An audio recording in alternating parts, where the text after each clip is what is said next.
अब we are going to do what are the purposes and functions of evaluation. So the first function, that is motivational functions. So the knowledge of the results and progress is a quite strong factor for motivating an individual to continue his efforts in the right direction.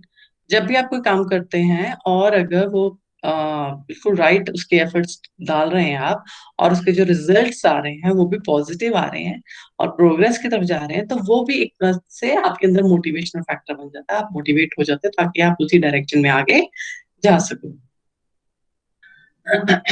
Then comes informational or communication functions.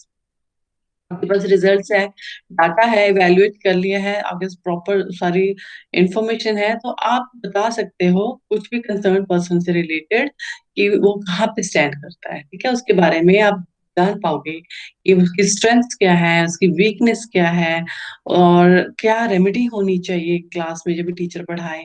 जब हमारे पास evaluation करने के बाद data आ जाता है, सारा evaluate कर लिया, तो हमें एक तरह से एक इंफॉर्मेशन मिल जाती है कि ये स्टूडेंट की स्ट्रेंथ्स हैं और ये वीकनेस है, ताकि पेरेंट्स भी और टीचर्स भी दोनों मिलकर, इनफैक्ट स्कूल के जितने भी अथॉरिटी पर्सन हैं, वो उस पर फोकस कर सकें, उन स्ट्रेंथ्स को और आगे बढ़ा सकें, और जहाँ पे वीकनेसेस हैं उन पे जो रेमेडी करनी है वो कर सकें। So basically, what happens? So the informational or communication function is basically for providing useful information to the concerned personnel in maintaining the teaching learning process. That it gives feedback to the students about the progress, strengths, and weakness. Feedback to the teachers how they are functioning, their effectiveness of teaching, the methods and strategies to teach. Then it gives information to the parents so that they do have the whole knowledge what the child is going on, and the school personnel. So whoever is in the school, they come to know about the basic things. What are the interests? What are the capacities of the children in the school? All everything they come to know, and they can provide the main facilities to the teachers and the students too. Then comes to the school administrators and educational authorities. तो school में जितने भी educational administrators हैं जो education policy बना रहे हैं, तो वो समझ पाएंगे कि हाँ, इवैल्यूएशन के बाद कि वाकई में क्या जरूरत है स्कूल में, ताकि बच्चों की इम्प्रूवमेंट और हो सके, और उनका उनमें डिसिप्लिन, उनमें कंट्रोल, उनकी हर एक्टिविटी पे और बढ़ावा दिया जा सके।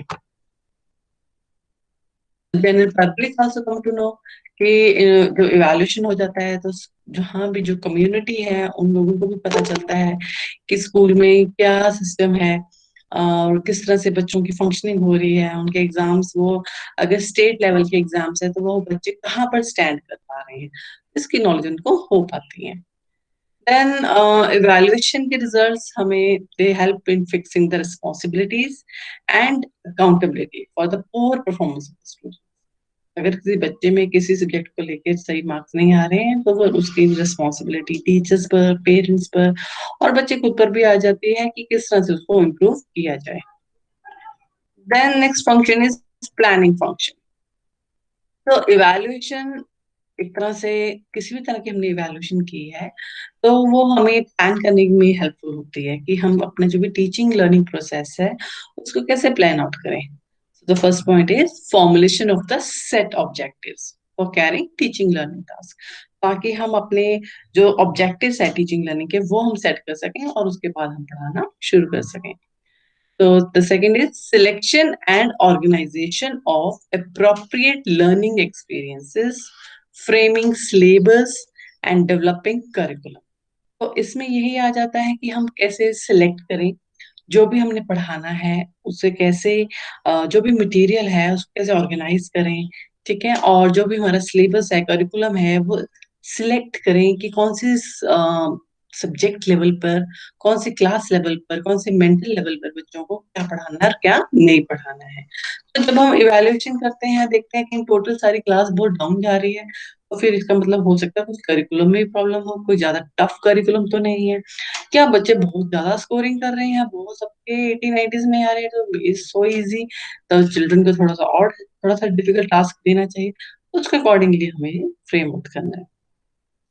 Then is the methods and strategies of teaching.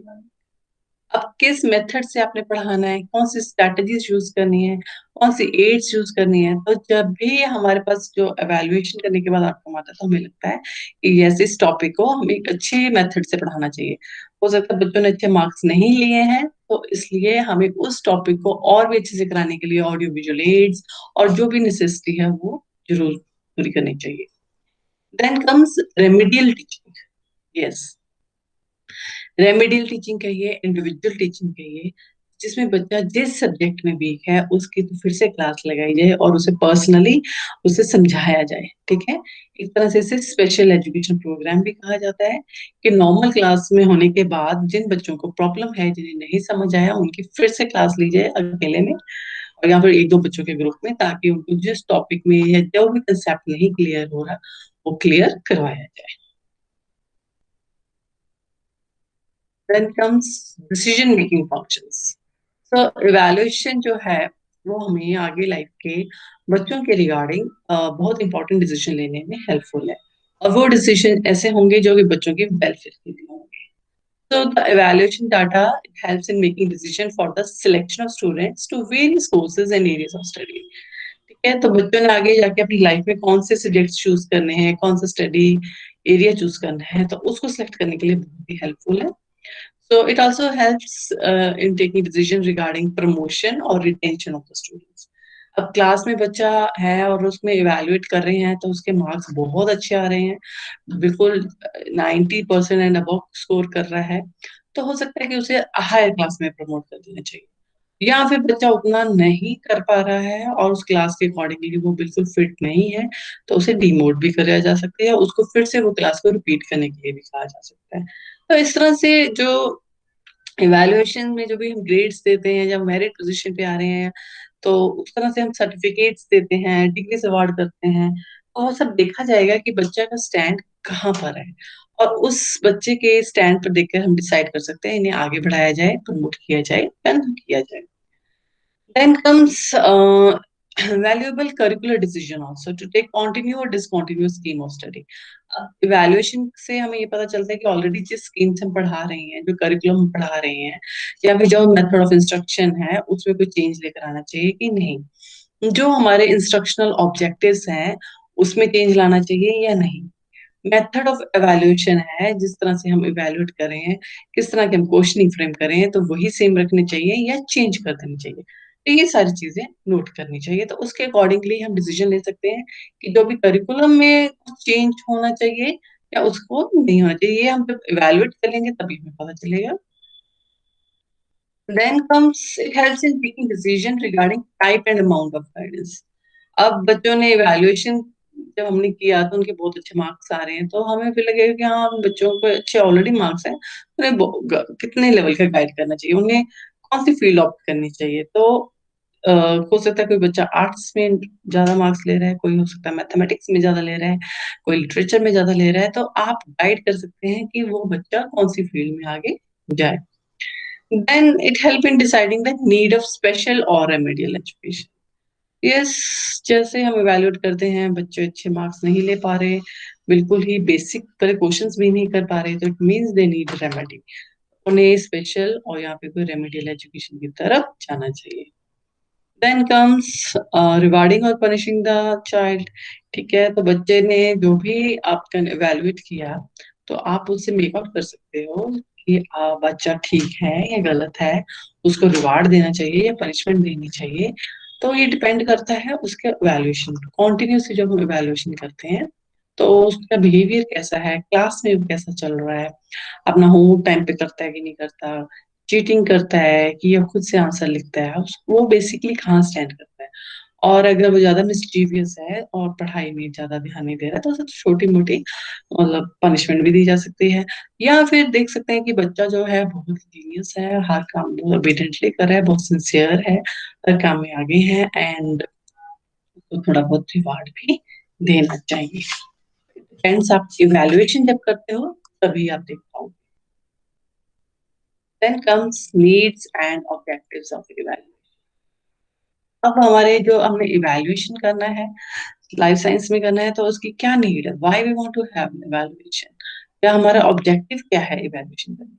So the first objective is to bring modification in the instructional and educational objectives of teaching life sciences for a particular grade. तो वही है कि अब हमने कुछ ऑब्जेक्टिव्स रख लिए हैं, इंस्ट्रक्शनल ऑब्जेक्टिव्स, उसमें क्या कुछ चेंज आना चाहिए या नहीं आना चाहिए। जब हम इवेल्युएट करते हैं तो उससे हम मेक आउट कर सकते हैं there should be any modification in our pre-decided instructional objectives or it should be like that only. तो evaluation करने से हमें पता चलता है। To help in the selection and organization of learning experiences related to a particular grade.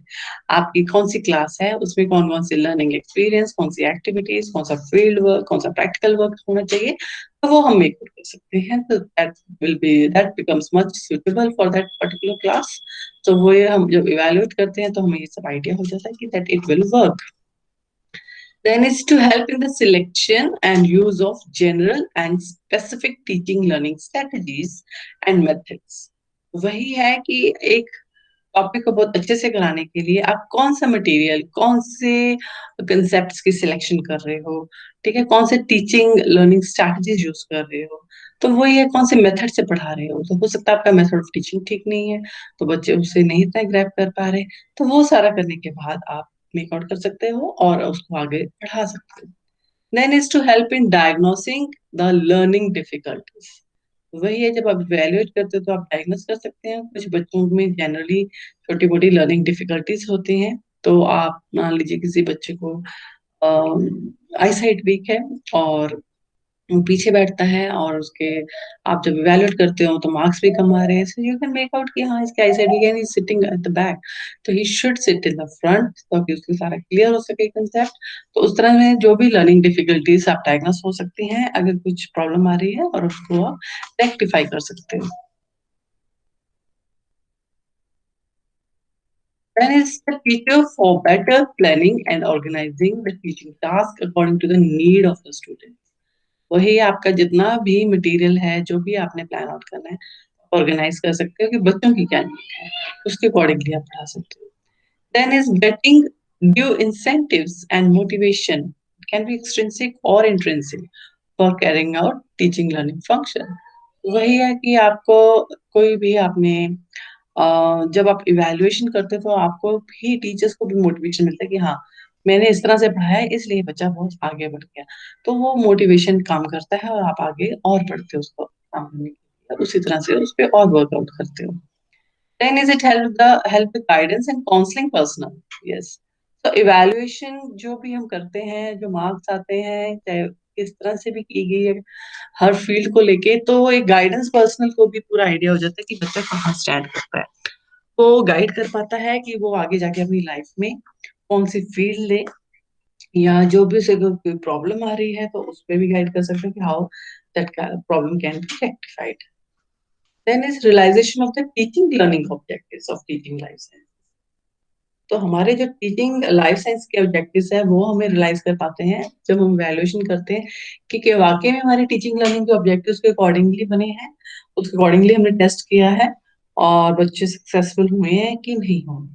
तो इससे हमें पता चलता है कि हमारे जो ऑब्जेक्टिव्स है वो फुलफिल हो रहे हैं या नहीं हो। Then is to help the teachers, students, parents, guidance personnel, administrators, curriculum framers, researchers, and planners to make needed decisions. तो जितने भी हमारे हायर अथॉरिटी पर्सन्स हैं उनको हेल्प करते हैं जब हम इवेलुएट करते हैं कि वो क्या डिसीजन लें, क्या वो किस तरह से चलें, कोई भी बच्चा है उसकी कोई प्रॉब्लम है उसको कैसे सॉल्व करें, या कोई भी स्कूल में कोई पॉलिसी नई इंट्रोड्यूस करनी है तो इवैल्यूएशन के बाद वो मेक आउट कर सकते हैं कि ये पॉलिसी इंट्रोड्यूस की जाए या ना की जाए, accordingly it helps. Then comes types of evaluation. अब evaluation there are three types of evaluation, that is diagnostic, formative and summative. So first is diagnostic evaluation. Diagnostic evaluation as the name shows, diagnostic diagnose करना, जैसे diagnostic clinic होते हैं तो उसमें क्या होता है कि हम कोई भी डिजीज है उसको डायग्नोस करते हैं, टेस्ट लगाते हैं, अगर टेस्ट पॉजिटिव आ गया है तो हम कहेंगे yes the disease is there. इसी तरह से ही डायग्नोस करना, डायग्नोस्टिक इवैल्यूएशन मींस बच्चों को डायग्नोस करना कि उनमें क्या प्रॉब्लम है, वो डायग्नोस करना कि कौन सा मेथड लगाना चाहिए, कौन सा नहीं लगाना चाहिए, या बच्चों में प्रॉब्लम है, what is the main problem with the studies, तो वो डायग्नोस करना। तो such evaluation task is performed prior to teaching, may help in providing information about what the students know about a certain topic, contents or area of learning which is going to be taught to them। वही है कि पहले आपने test लगाना ताकि हमें पता चल सके कि बच्चों में क्या प्रॉब्लम है पढ़ाने से पहले। फिर उस हिसाब से जो टीचर है अपना इंस्ट्रक्शनल प्रोग्राम को प्लान कर सकते हैं, जो कि सूट करेगा बच्चों की नीड क्या है, उनके इंटरेस्ट एबिलिटीज क्या है, वो वही स्ट्रैटेजीज यूज कर सकता है जो कि बच्चों को समझ आए। So strategies used for such evaluation में भी बोथ इनफॉर्मल एंड फॉर्मल। आपने जब इवैल्यूएशन करना है, डायग्नोस्टिक इवैल्यूएशन करना है, तो आप इनफॉर्मली भी ऑब्जर्वेशन या डिस्कशन से जनरली क्वेश्चंस पूछ सकते हो, या फॉर्मली भी आप पहले टेस्ट लगाएं, फिर इंक्वायरी करें, क्वेश्चनर दें, प्रॉपर फॉर्मल तरीके से भी आप डायग्नोस कर सकते हैं कि बच्चों में कोई प्रॉब्लम है कि नहीं है। इस तरह से we can find out the nature and causes of the persistent learning problems and to formulate a plan for seeking suitable remedial action। तो जैसे ही हमें कुछ क्वेश्चन पूछते हैं या कुछ भी हमने फॉर्मली इनफॉर्मली टेस्ट लिया है, तो हम मेक आउट कर सकते हैं कि this there is the problem, और उस हिसाब से हम प्लान आउट कर सकते हैं ताकि हम कुछ भी रेमेडियल क्वेश्चंस या रेमेडियल जो भी सिस्टम है रेमेडी कर सकते हैं उस प्रॉब्लम की, जब हम डायग्नोस कर लेते हैं। Then comes formative evaluation. So this type of evaluation is conducted well during the teaching learning process when a teacher has taught some content. ठीक है, पहले वाला डायग्नोस्टिक अभी टीचर ने पढ़ाया नहीं है, लेकिन यहाँ पे टीचर ने थोड़ा पढ़ा दिया है और फिर उसके बाद टीचर थोड़ा सा इवैल्यूएट करते हैं so that some learning experience he has need to determine the outcome, ताकि पता चले कि जितना पढ़ाया उतना समझ आ रहा है बच्चों को। Student also need to know about the progress. ठीक है ना, तो ऐसे जब टीचर पढ़ा रहे हैं तो बच्चों के मन में भी होता है कि हम भी जाने कि हम कहाँ पर अप्लाई करते हैं। जैसे कि आपके जैसे चैप्टर्स पढ़ाते हैं, ओरल क्वेश्चंस पूछ लिए या छोटा सा टेस्ट दे दिया, तो इससे थोड़ा सा इवैल्यूएट हो जाता है कि कहाँ स्टैंड कर पा रहे हैं। तो the students no about the strength and weakness of the teaching learning, teacher को भी पता चलता है और बच्चों को भी पता चलता है कि उनकी क्या स्ट्रेंथ्स है, क्या वीकनेस है। तो ये भी हम फॉर्मल वे में लगा सकते हैं, लाइक कोई भी checklist, quiz, question answer, assignment, test ये सब दे दिया, या इनफॉर्मल वे वैसे ही ऑब्जर्वेशन दे कर लिया या डिस्कस कर लिया, कमेंट कर लिया, कन्वर्सेशन कर लिया। It is administrated during the lesson part और इंस्ट्रक्शन पार्ट। तो जैसे ही टीचर पढ़ा रही है उस टाइम भी टीचर क्वेश्चन पूछ सकती हैं, फॉर्मेटिव इवैल्यूएशन कर सकती हैं। It helps in informing the students about the progress, chiefly about the amount they have yet to learn। ठीक है ना, तो थोड़ा आइडिया हो जाता है बच्चों को कि वो कितना प्रोग्रेस कर चुके हैं और कितना amount वो लर्न कर चुके हैं, उन्हें क्या अंडरस्टैंडिंग डेवलप हो चुकी है, ताकि वो आगे और बढ़े। ठीक है, तो it helps the teacher by providing him qualitative and quantitative data. तो इसमें दोनों ही चीजें मिल जाती हैं, क्वालिटेटिव एंड क्वांटिटेटिव, ताकि वो अपनी मॉडिफाई कर सके टीचिंग को। So it should in no way be used by the teacher against the students, just as for making comparison among the students। तो आपने फॉर्मेटिव इवैल्यूएशन करनी है, तो ये नहीं कि एक बच्चे को दूसरे से कंपेयर करना है। जस्ट जो भी आपने ऑन द वे किया है, तो आपने ये देखना कोई स्ट्रैटेजी या आपका मेथड तो नहीं है गलत, या कि बच्चे में तो कोई प्रॉब्लम नहीं है उस टाइम, ताकि रेक्टिफाई किया जा सके, not for the comparison of the students. Then comes summative evaluation. So such type of evaluation is carried out at the end of a piece of instruction, lesson or unit।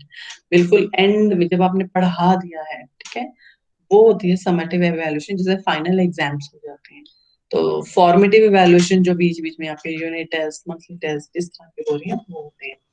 सो इसमें क्या है कि आप end में होंगे, it represents a final test. ठीक है, इसमें बच्चों की प्रोग्रेस, उन्होंने क्या गेन किया है, कितना उनकी लर्निंग हुई, वो पता चलता है। ये भी फॉर्मल और इनफॉर्मल दोनों तरीके से की जाती है। तो इसमें भी आप वही टेस्ट लगा सकते हो, स्टैंडर्डाइज्ड भी हो सकते हैं टेस्ट, या टीचर मेड हो सकते हैं, क्वेश्चनर हो सकता है, इंटरव्यू हो सकता है, reading scale, working assignments, projects, ये सब चीजें हो सकती हैं। और इनफॉर्मल टेक्निक में ऑब्जर्वेशन है, डिस्कशन है, कमेंट्स हैं, ये सारी चीजें चलेंगी। तो समेटिव इवैल्यूएशन जो होती है वो भी फाइनल, जो फाइनल एग्जाम हो जाता है इन टोटल, तो वो भी एक तरह से जिस तरह से फॉर्मेटिव हो रही है, इसमें इन टोटल देखा जाएगा कंप्लीट पूरे ईयर के बाद। तो जो समेटिव इवैल्यूएशन है, it summarises the final progress of the students as a result of a course of learning. ठीक है, तो उसका बिल्कुल फाइनल जो रिजल्ट है वो होता है। It is carried out less frequently than formative evaluation. Formative तो साथ साथ चलती रहती है, एंड में होती है। And it is basically such evaluation is safely used for making comparison among students. वही हम रैंकिंग देते हैं, फर्स्ट रैंक, सेकंड, थर्ड, तो उस तरह से रैंकिंग दी जाती है। ठीक है, तो समेटिव इवैल्यूएशन जो है तो हम सर्टिफाइंग इवैल्यूएशन भी कहते हैं, क्योंकि फाइनली उसे कंपेयर किया जाता है और आपको सर्टिफिकेट, रिपोर्ट कार्ड्स, ये सब दिए जाते हैं। Then comes techniques and devices of evaluation in life sciences. What are the techniques? तो बेसिकली अगर हमने इवेल्युएट करना है तो कौन कौन सी टेक्निक्स हैं? First is oral test and examinations. Oral test में आ गया, आपने वर्बली क्वेश्चंस पूछे, ठीक है, एग्जाम लिया, वाइवा जैसे हम लेते हैं प्रैक्टिकल्स में वो। Then comes practical test and examination, इसमें आपने प्रैक्टिकल परफॉर्म करवा कर देखा। Then is written test and examination, इसमें essay, objective, short answer type, तो रिटन जो क्वेश्चन पेपर होते हैं वो आ जाएंगे। Then is techniques and devices like observation, discussion, questionnaire, inventory, interview, checklist, attitude scale, rating scale, case study, projective techniques, assignment, project work, creative and productive work, ये सारी जो चीजें हैं ये टेक्निक्स हैं जिससे हम चेक कर सकते हैं, इवेलुएट कर सकते हैं। तो these are the various techniques जिससे हम इवेलुएशन कर सकते हैं। Here is a description regarding viva voce और ओरल टेस्ट, जिसमें हम क्वेश्चंस पूछेंगे ओरली, वर्बल कम्युनिकेशन होगा, लाइक इंटरव्यू हो सकता है, क्विज हो सकती है, आपका ग्रुप डिस्कशन हो सकता है। ठीक है, तो इस तरह से डिबेट हो सकती है, declamation contest is there, symposia is there, seminars are there, so number of things are there. तो उससे आपके वर्बल कम्युनिकेशन से वी कैन मेक आउट कि आप कहाँ लाई करते हैं। Then is practical test. So practical test में आप कुछ भी एक्सपेरिमेंट हो सकता है, या कुछ भी फील्ड में हो सकते हो, किसी लैब में हो सकते हो, कहीं भी हो सकते हैं। तो practically how your motor coordination is there, आप कैसे किसी स्किल एक्टिविटी कैसे कर सकते हो, तो वो प्रैक्टिकल टेस्ट से आपका बिहेवियर, आपके स्किल्स, आपका सारा कॉग्निटिव, अफेक्टिव, कॉग्निटिव सारा डिमेन्स रिफ्लेक्ट आउट होता है। Then comes written test. तो रिटन टेस्ट जैसे कि जनरली स्कूल लेवल पे हमने देखा ही है, इनफैक्ट कॉलेज लेवल पे भी, जिसमें ऐसे टाइप क्वेश्चन होंगे, ऐसे टाइप क्वेश्चन होंगे जिसमें जो कि डिस्क्रिप्टिव होंगे, लेंथी है, डिटेल्ड होंगे, आपको इलेबोरेट करने होंगे आंसर्स को। जैसे कि क्वेश्चन है व्हाट आर माइक्रो ऑर्गेनिजम्स, throw light on the nature and characteristics of microorganisms. फिर आ गया what are bacteria, tell the structure, nutrition, reproduction and harm and why they harmful or helpful effects in your life. तो इसमें big long answers, तो इस तरह के long answers दिए जाएंगे। Then comes short answer type questions, तो जो कि बिल्कुल पिन पॉइंटेड होंगे, शॉर्ट होंगे, 100 to 100 वर्ड्स के होंगे। तो इसमें छोटे छोटे आंसर आपको देने होंगे, like what is photosynthesis, define the term food chain. तो जस्ट आपको 1 या 2 लाइन के आंसर्स देने होंगे। Then comes objective type questions. तो objective you know very well कि एक क्वेश्चन होगा और उसकी चॉइसेस होंगी 3 to 4, तो आपको उसमें से मेक आउट करना है, that is multiple choice question. या फिल इन द ब्लैंक हो सकता है, आपने वो फिल करना है, या ट्रू एंड फॉल्स हो सकता है, मैच द फॉलोइंग हो सकते हैं। तो इस तरह के बिल्कुल ऑब्जेक्टिवली ही होंगे, जो कि पिन पॉइंट आंसर होंगे और उसमें वेरिएशन नहीं होती है। True and false type, here's the example. Sunlight is essential for the growth of plants. Say true or false. तो आपको जो true or false mention करना है। Completion test में आ गया fill in the blanks. Malaria is caused by the bite of this. Multiple choice type questions like which gas is given out by plants in the night time. That is oxygen, nitrogen, carbon dioxide, none of these in four में कोई भी हो सकती है। Then comes match the following type. इसमें आ गया column A, column B. So you have to match vitamin D deficiency is caused by. So the 4 choices are there. It causes vitamin D तो आपको कौन सी लिखनी है, आयोडीन causes what, so इस तरह से you can make out. Then comes rating scale, you know, rating scale excellent, good, average, poor, very poor, इस तरह से आप जब भी वैल्यूएशन करें तो आप एक तरह से रेटिंग स्केल रख सकते हो. Then comes questionnaire, क्वेश्चंस आप बना सकते हो. Like the laboratory work in life science makes me feel bored, confident, anxious, interested. या yes or no या ऑब्जेक्टिव टाइप, तो इस तरह से क्वेश्चन भी दे सकते हो. इंटरव्यू ले सकते हो, पर्सनली क्वेश्चन आस्क करके आप नोट कर सकते हो कि what the child give answer. Observe कर सकते हो, ऑब्जर्वेशन भी बहुत अच्छा टूल है वैल्यूएशन करने का. आप स्टूडेंट को जस्ट उसे मालूम है कि आप ऑब्जर्व कर रहे हो, और बीच में इस तरह से भी ऑब्जर्व कर सकते हो कि उन्हें मालूम नहीं है कि आप उन्हें ऑब्जर्व कर रहे हो. सो इट ऑल डिपेंड्स आप किस तरह से ऑब्जर्व कर रहे हो.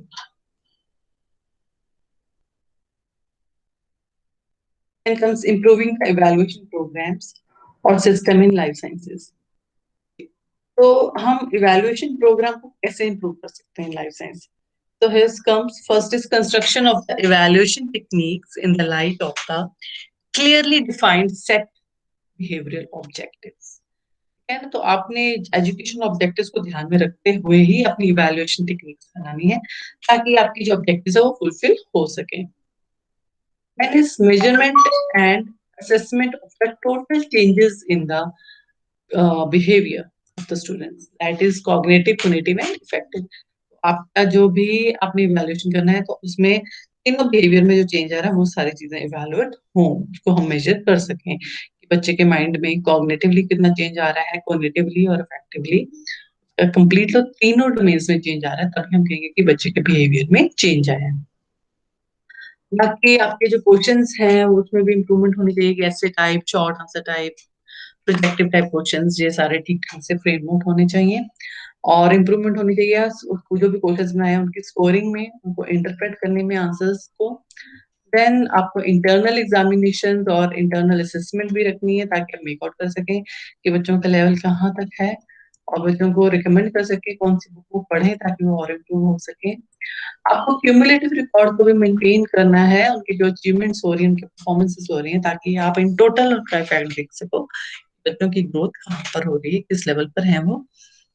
Provision of question banks should be there. Number of questions should be there so that एक चैप्टर में से क्या मैक्सिमम क्वेश्चंस मेक आउट हो सकते हैं ताकि बच्चों की उस पर प्रैक्टिस करवाई जा सके. Then adoption of grade system, वही है आजकल जैसे बच्चों को मार्क्स दे दी जाती, ग्रेडिंग दी जाती है, तो परसेंटेज की जगह आप डायरेक्ट, ताकि उनमें कोई कॉम्प्लेक्स डेवलप ना हो, तो ग्रेडिंग भी दे सकते हैं.